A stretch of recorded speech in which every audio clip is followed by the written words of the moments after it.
వెనకాలే వస్తారా? తోడుగా ఉందాం, వస్తారా?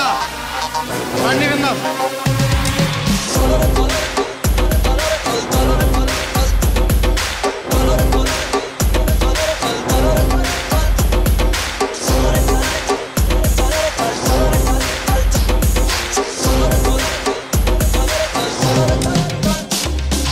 మీ అందరికీ చెప్పడానికి నాకు చాలా ఆనందంగా ఉంది.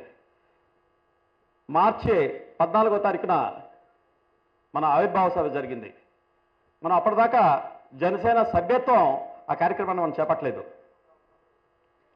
మార్చి 14వ తారీఖున పవన్ కళ్యాణ్ గారు వేదిక మీద నుంచి ఒకే ఒక పిలుపు ఇచ్చారు. మీరు జనసేన సభ్యత్వం తీసుకోవాలనుకుంటే ఒక మిస్ కాల్ ఇవ్వండి అని ఒక నంబర్ మనం చెప్పడం జరిగింది. ఏ పార్టీకి రానటువంటి స్పందన మన జనసేనకు వచ్చింది. ఒక్క వారం రోజుల్లో 18 లక్షల మంది జనసేన సభ్యులుగా నమోదు చేసుకున్నారు. అంటే ఎటువంటి మనం ప్రయత్నం చేయకుండానే మిగతా పార్టీలో కూడా చూస్తూ నేనే మిగతా పార్టీలో కూడా ప్రజారాజ్యంలో పనిచేశాను. అప్పుడు స్టేట్ లెవెల్ మెంబర్షిప్ డ్రైవ్ని హ్యాండిల్ చేయడం జరిగింది నేను. అప్పుడు ప్రజారాజ్యం పార్టీలో మెంబర్షిప్ తీసుకోమని మేము నాయకులందరూ వెంట పడాల్సి వచ్చేది. వాళ్ళంతా ఎలక్ట్రల్ రోల్స్ చూసి ఆ నేమ్స్ రాసి తీసుకొచ్చేసి మా కట్టలుగా పుస్తకాలు ఇచ్చేవాళ్ళు. నిజంగా వాళ్ళు సభ్యులుగా నమోదైన వాళ్ళు కాదు. కానీ ఇక్కడ ఒక సెల్ఫ్ మోటివేషన్తో 18 లక్షల మంది ఒక పార్టీలో ఒక వ్యక్తి ఇచ్చిన పిలుపు మేరకు సభ్యులుగా చేరటం ఒక చిన్న విషయం కాదు. దీన్ని బట్టి మనకు తెలుస్తుంది ఈరోజు జనసేన ఎటువంటి ప్రభావం చూపుతుందో. జనసేన వెనుక ముఖ్యంగా యువత ఉంది. 18 to 35 ఇయర్స్ ఏజ్ గ్రూప్, 18 సంవత్సరాల నుంచి 35 సంవత్సరాలు మేము ఒక చిన్న సర్వే చేయడం జరిగింది. మన జనసేన పార్టీలోకి వచ్చిన ఈ 18 లక్షల మంది ఏ ఏజ్ గ్రూప్కి సంబంధించిన వాళ్ళు. ముఖ్యంగా 90% యువత మన జనసేన పార్టీలో జాయిన్ అవడం జరిగింది. ఇది చారిత్రక సత్యం.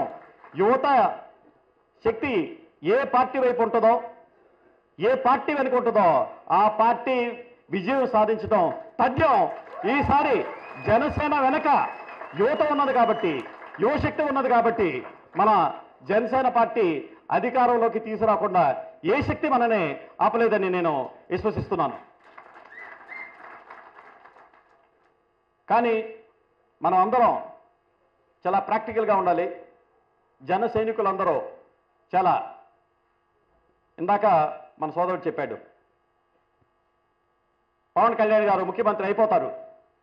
నేను చాలా మీటింగ్లు అటెండ్ అవుతూ ఉన్నాను. అక్కడికి వెళ్ళగానే అందరూ పవన్ కళ్యాణ్ గారిని చూడగానే అందరూ సీఎం సీఎం అని అరిచేస్తూ ఉంటారు. మనం ఊరికే అరిచేస్తే పవన్ కళ్యాణ్ గారు సీఎం అవరు. ఇందాక అది గారు అన్నారు, మనం వాట్సాప్ గ్రూపుల్లో షేర్ చేసుకుంటూ ఉంటాము, మన మధ్యనే మనం అది కమ్యూనికేట్ చేసుకుంటూ ఉంటాము. ఆయన చెప్పిన దాంట్లో ఒక విషయం చాలా వాస్తవం. మనం మన గ్రూప్స్లోనే మన పార్టీ గురించి మనం షేర్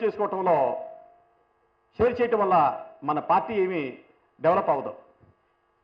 క్షేత్రస్థాయిలో మన పార్టీ నిర్మాణం జరగాలి. గ్రామానికి మన పార్టీ వెళ్ళాలి. బూత్ స్థాయిలో మన పార్టీ నిర్మాణం జరగాలి. అది జరగాలంటే మీలాంటి educated, highly efficient, dedicated work force దానికి పనిచేయాలి. ఈరోజు నాకు చాలా ఆనందంగా ఉంది. దగ్గర 1000 మంది ఐటీ పీపుల్ ఇక్కడికి వచ్చి మేము జనసేన పార్టీకి వాలంటరీగా పనిచేస్తాము. నా దగ్గరికి నిన్న కొంతమంది మన టీం రావడం జరిగింది. 1000 మంది మా దాంట్లో ఆల్రెడీ సభ్యులుగా రిజిస్టర్ చేసుకోవడం జరిగింది. ఈ 1000 మంది మేము వాలంటరీగా సేవ చేస్తాము. జనసేన పార్టీ నిర్మాణానికి మేమంతా మా వంతు సహకార్యం, మా వంతు కృషి చేస్తామని చెప్పారు. ఇందాక మన తమేష్ చెప్పాడు, ఒక నెలలో మన 1000 మంది కాదు, 1000 మందిని మనం 10 రెట్లు చేద్దాం, 10,000 మందితో మనం మళ్ళీ మీటింగ్ పెడదామని. మీ అందరికీ తెలుసు, మనం ఎన్నికల్లో విజయం సాధించాలంటే మనం బూత్ స్థాయిలో మన పార్టీని చాలా పటిష్టంగా నిర్మాణం చేసుకోవాల్సిన అవసరం ఉంటుంది.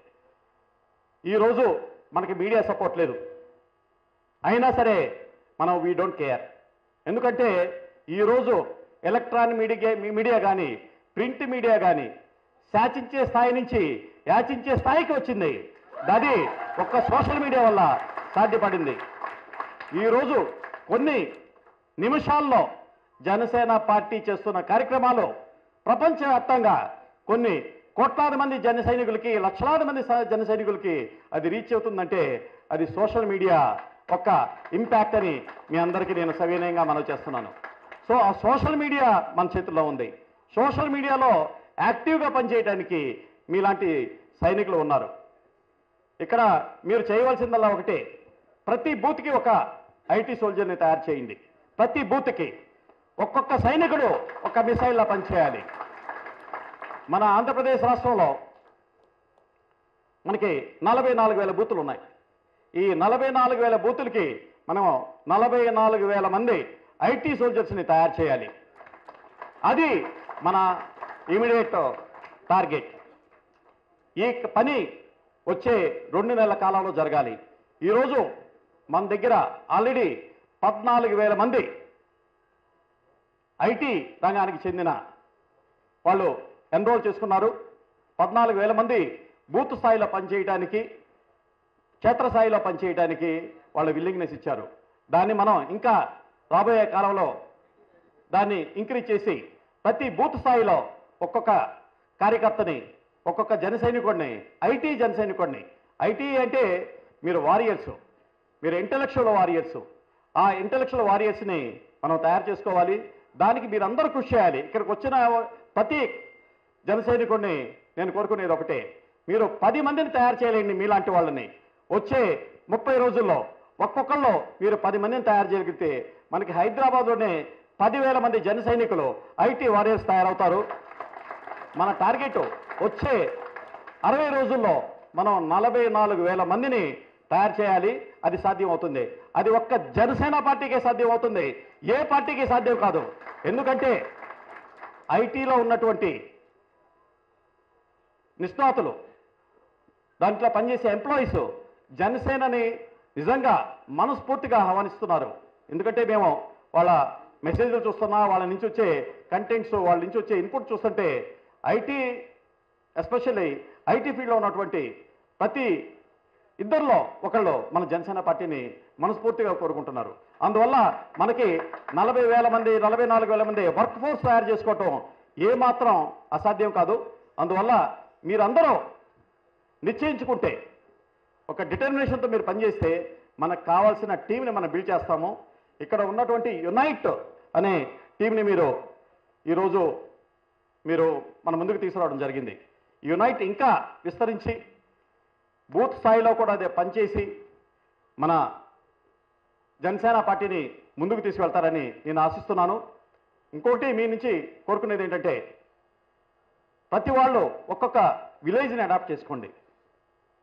మీరు అందరూ ఇక్కడ పనిచేస్తున్నప్పటికీ మీరు మీ రూట్స్ ఏదో ఒక విలేజ్లో ఉంటాయి, ఏదో ఒక ప్రాంతంలో ఉంటాయి. ఆ రూట్స్కి వెళ్ళి మీరు పనిచేయండి. అక్కడ మీరు మన పార్టీ నిర్మాణానికి కృషి చేయండి. మీ చాయిస్ అది. మీరు ఏ జిల్లాని మీరు అడాప్ట్ చేసుకుంటారు, ఏ కాన్స్టిట్యుయెన్సీని మీరు అడాప్ట్ చేసుకుంటారు, ఏ గ్రామాన్ని అడాప్ట్ చేసుకుంటారు, అది మీ చాయిస్. బట్ ప్రతి వాళ్ళు ఒక గ్రామాన్ని, ఒక కాన్స్టిట్యుయెన్సీని కేంద్రంగా మనం పనిచేస్తే మనకి కావాల్సిన రిజల్ట్స్ కరెక్ట్గా వస్తాయి. అందువల్ల మీరు ఆ ఫోకస్డ్ అప్రోచ్తో మీరు పనిచేస్తే అది పార్టీకి ఎంతో మేలు జరుగుతుంది. ముఖ్యమైనది ఇంకొకటి, మన పార్టీ మెంబర్షిప్. ఇందాక మన కుల్దీప్, తర్వాత శ్యామ్, ఈశ్వర్ వాళ్ళు చెప్పారు మెంబర్షిప్ ఎలా చేస్తున్నామో. మనకున్నటువంటి అప్లికేషన్స్, ఎస్పెషల్లీ ఐటీ అప్లికేషన్స్, ఇప్పటిదాకా మనం చేసింది ఒక మొబైల్ యాప్ ద్వారానే ఇప్పటిదాకా మనం మెంబర్షిప్ ఎన్రోల్ చేయడం జరిగింది. ఆ మొబైల్ యాప్ ద్వారానే మన దగ్గర 18 లక్షల మంది ఎన్రోల్ చేసుకోవడం జరిగింది. కానీ ఈ వారం నుంచి మనం మాన్యువల్గా, అంటే ఫామ్స్ ఫిల్ చేసి మెంబర్స్ని ఎన్రోల్ చేసుకునే కార్యక్రమం కూడా మనం తీసుకొచ్చాము. దానివల్ల ప్రతి గ్రామంలో ప్రతి బూత్ స్థాయిలో ప్రతి వాళ్ళు అది లిటరేట్ కానివ్వండి, ఇల్లిటరేట్ కానివ్వండి, మొబైల్ యాప్ తెలియకపోయినా స్మార్ట్ ఫోన్ యూజ్ చేయనటువంటి వాళ్ళకు కూడా పార్టీ సభ్యత్వం తీసుకోవటం ఈజీ కావాలనే ఉద్దేశంతో తీసుకొచ్చాము. దాన్ని మీకు కూడా మీరు గ్రామాల్లోకి ప్రతి క్షేత్రస్థాయికి తీసుకువెళ్ళి మెంబర్షిప్ ఎన్రోల్మెంట్ పెద్ద సంఖ్యలో జరిగేటట్లు మీరందరూ కృషి చేయాలి. ఎందుకంటే మీరు చాలామందిని ఇన్ఫ్లుయెన్స్ చేయగలుగుతారు. మీరు ఇన్ఫ్లుయెన్స్ చేయండి. అటువంటి మన మెంబర్షిప్ డ్రైవ్కి పనికొచ్చే ప్రతి కార్యకర్తల్ని మీరు ఐడెంటిఫై చేయండి. వాళ్ళందరినీ మన పార్టీకి కనెక్ట్ చేయండి. ఇంకొకటి, ఇక్కడ మనం హైదరాబాద్లోనే కాల్ సెంటర్ని మేము ఓపెన్ చేస్తున్నాము. ఆ కాల్ సెంటర్కి పనిచేయడానికి, ఆ కాల్ సెంటర్లో పనిచేయడానికి మేము మొన్న మా దగ్గర ఒక 4,000 నేమ్స్ ఉంటే వాళ్ళకి జస్ట్ ఒక SMS పంపించాం, మన కాల్ సెంటర్లో పనిచేయడానికి ఎవరైనా ఇంట్రెస్టెడ్గా ఉన్నారని. It is surprising to see 4,000 మందికి మేము SMSలు పంపిస్తే 1,500 మంది ఇమీడియట్గా మేము పనిచేస్తాం, వాలంటరీగా సర్వీస్ ఇస్తామని వాళ్ళు రెస్పాండ్ అవ్వడం జరిగింది. అలానే మన నెట్వర్క్ ఇప్పుడు, ఎందుకంటే మీకు తెలుసు మనకి ఎలక్షన్లు చాలా దూరంలో లేవు, ఇంకా మనకి ఎలక్షన్లు చాలా దగ్గర పడుతున్నాయి. అది అడ్వాన్స్ అయినా అవ్వచ్చు, అడ్వాన్స్ అయితే ఈ సంవత్సరంలోనే ఎలక్షన్స్ ఉంటాయి. ఈవెన్ టైంకి జరిగినా కూడా మనకు మళ్ళీ ఇంకా 10 నెలల టైమే ఉంది. ఈ 10 నెలల్లో మన పార్టీని పటిష్టంగా నిర్మాణం చేసుకోవాలి. మన పార్టీ సిద్ధాంతాలని, మన పార్టీ ఆశయాల్ని, పవన్ కళ్యాణ్ గారు ఏంటో, పవన్ కళ్యాణ్ గారి ఆశయాల్ని మన ప్రజల్లోకి బలంగా తీసుకువెళ్ళాలి. దానికి మీరందరూ కృషి చేయాల్సిన అవసరం ఎంతైనా ఉంది. ఓన్లీ మీరు ఆ ఫేస్బుక్కో లేకపోతే వాట్సాప్కో కన్ఫైన్ అవ్వకుండా ఒక కాన్స్టిట్యున్సీని మీద మనం ఎలా మన నెట్వర్క్ మనం ఇంక్రీజ్ చేసుకోగలుగుతాం, ఒక బూత్లో మనం నెట్వర్క్ ఎలా ఇంక్రీజ్ చేయగలుగుతాము, ఒక కాన్స్టిట్యున్సీలో. ఎందుకంటే మీకు చాలా ఇన్ఫర్మేషన్ మీ దగ్గర ఉంటుంది. ఆ కాన్స్టిట్యున్సీలో ఎంతమంది ఓటర్స్ ఉన్నారు, ఏ వర్గాల వాళ్ళు ఉన్నారు, వాళ్ళు ఏ పార్టీకి ఎఫిలియేట్ అయి ఉన్నారు, వాళ్ళు దేనికి ఇన్ఫ్లుయెన్స్ అవుతారు, ఇటువంటి చాలా డేటా మీ దగ్గర ఉంది. ఆ డేటాని మొత్తం మీరు అనలైజ్ చేసి ఒక్కొక్క విలేజ్ని మీరు అడాప్ట్ చేసుకొని, ఒక్కొక్క కాన్స్టిట్యున్సీని మీరు అడాప్ట్ చేసుకొని, మీరు ఒక సరి అయిన పద్ధతిలో దాన్ని డ్రైవ్ చేస్తే మనకి రిజల్ట్స్ తప్పకుండా వస్తాయి. దానికి తగిన విధంగా మీరు కనుక ఒక యాక్షన్ ప్లాన్ తయారు చేసుకునేది మనం ముందుకు తీసుకువెళ్ళగలిగితే మన పార్టీకి ఎంతోగానో ఉపయోగపడుతుంది. వింటారా? వెనకాలే వస్తారా? తోడుగా ఉందా వస్తారా? రండి విందాం.